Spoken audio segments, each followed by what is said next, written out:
صحیح بخاری حدیث نمبر 29۔ بسم اللہ الرحمن الرحیم۔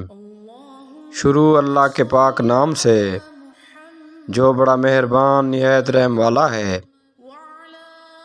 آن حضرت صلی اللہ علیہ وسلم نے فرمایا، مجھے دوزخ دکھلائی گئی تو اس میں زیادہ تر عورتیں تھیں جو کفر کرتی ہیں۔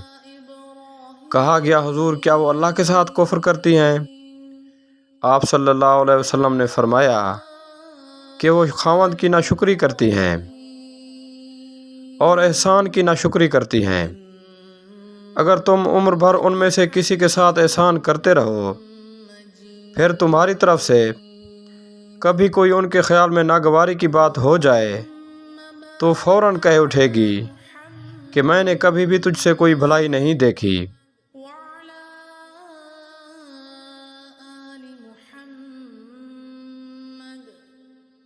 كما باركت على